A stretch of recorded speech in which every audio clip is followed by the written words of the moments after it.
اور جو نئے آنے والے ہیں ان کو وہی 8 روپے 13 پیسے میں بجلی فروخت کرنی پڑے گی اور 35 روپے سے 50 روپے میں حکومت سے خریدنی پڑے گی.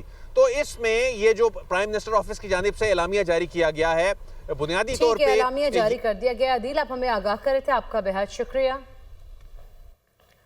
تو سولر صارفین کے لیے تقسیم کار کمپنیز کی نیٹ بلنگ پالیسی سے گرین انرجی کو نقصان پہنچے گا. توانائی کے ماہرین اور کاروباری طبقے کی رائے میں نئی پالیسی عوام کو بیٹریوں کے استعمال کی طرف دھکیلے گی. بیٹری کی درآمد بڑھنے سے زر مبادلہ کے ذخائر پر دباؤ آئے گا, جبکہ سولر ایسوسی ایشن کا موقف ہے کہ نیپرا نے ان کی تمام تر تجاویز کو مسترد کر دیا. حکومت کی نیٹ بلنگ کی نئی پالیسی نے سولر صارفین کو پھر مشکل میں ڈال دیا. دنیا نیوز سے گفتگو میں ماہر انرجی سیکٹر ڈاکٹر بشارت حسن کا کہنا ہے کہ سولر سسٹمز مڈل کلاس طبقے نے بینکوں سے قرض لے کر لگوائے. اس پالیسی نے اس طبقے کو کرش کر دیا. ہمارے ملک میں یہ ایک اور بات کہی جاتی ہے کہ صرف امیروں نے لگوائے ہیں. بھئی امیروں نے نہیں لگوائے ہیں, یہ سب قرضے پر لگے ہوئے ہیں. انہوں نے بینکوں سے قرضے لے کے بیچارے مڈل کلاس نے لگوائے. مڈل کلاس کو تو کرش کر دیا گیا ہے. Senior adviser Karachi chamber of commerce Tanvir Bari نے کہا حکومت نے سولر میں اضافہ دیکھتے ہی نئی پالیسی متعارف کروا دی. نیٹ مانیٹرنگ سے گرین انرجی کو نقصان پہنچے گا. انہوں نے دیکھا کہ پھر بھی سولر امپورٹ ہو رہے ہیں اور لوگ سولر کی طرف جا رہے ہیں, تو انہوں نے اس کو جو ہے 10 پر, تو اب اس کے بعد انہوں نے یہ کوشش کری کہ یہ نئے ریگولیشن لے کے آئے. اس سے کیا ہوگا کہ ہماری جو ہم چاہتے ہیں کہ گرین انرجی کو پروموٹ کریں, اس پہ جو ہے وہ اثر پڑے گا. صدر سولر ایسوسی ایشن وکاس موسیٰ کا کہنا تھا نیپرا ایک ڈرافٹ ریگولیشن جاری کرتا ہے, پھر ڈرافٹ پر فیڈ بیک لیا جاتا ہے. انڈسٹریز, این جی اوز اور ہماری ایسوسی ایشن سے تفصیلی تجاویز لیں اور نیپرا نے یک طرفہ طور پر نوٹیفیکیشن جاری کر دیا. طریقہ یہ ہوتا ہے کہ نیپرا ایک ڈرافٹ ریگولیشن ایشو کرتا ہے اور اس کے بعد اس پہ فیڈ بیک لیا جاتا ہے. بہت سارے لوگوں نے لکھ کے بھی فیڈ بیک دیا ہے, اور بھی بہت ساری انڈسٹری کی طرف سے بھی اور این جی اوز وغیرہ کی طرف سے بھی, کسٹمرز کی طرف سے بھی تقریباً 1200 سے 1500 صفحات پر مشتمل فیڈ بیک ان کے پاس آیا تھا. جمعے کے دن 6 یا 7 بجے یہ ختم ہوا ہے اور منڈے مارننگ کو یہ نوٹیفیکیشن ایشو ہو گیا ہے, جس کا صاف مطلب یہی ہے کہ وہ صرف خانہ پوری کی گئی تھی. سولر ایسوسی ایشن کا موقف ہے کہ حکومت نے فیصلہ پہلے سے لیا ہوا تھا, اسی پر عمل درآمد کیا گیا.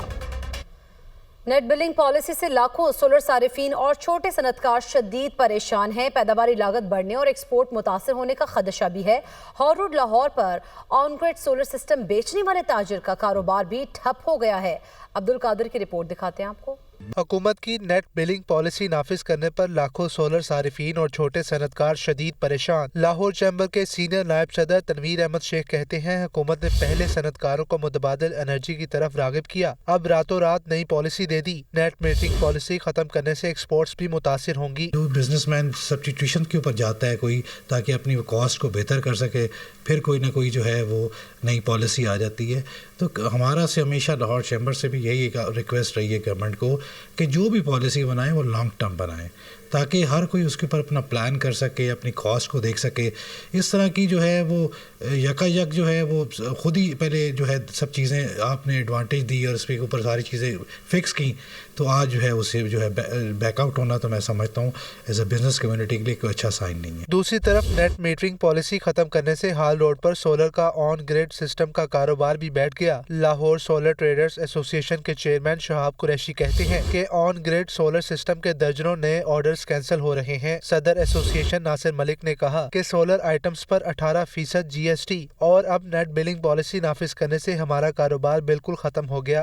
جب سے انہوں نے یہ اناؤنس کیا ہے آن گریڈ سسٹم زیرو ہو گیا ہے, آن گریڈ سسٹم کی سیل زیرو ہو گئی ہے. لاکھوں کروڑوں روپے کے انورٹرز ہیں جو لوگوں نے امپورٹ کیے ہیں, جو پورٹ پہ کھڑے ہیں, جو چائنا میں آرڈر ہوئے ہیں. مارکیٹ میں اس ٹائم آن گریڈ کے جو سے انورٹر ہیں, آپ یقین مانیں جنہوں نے آن گریڈ کا سسٹم کا آرڈر دیے تھے اور انہوں نے اپنے آرڈر کینسل کر دیے ہیں.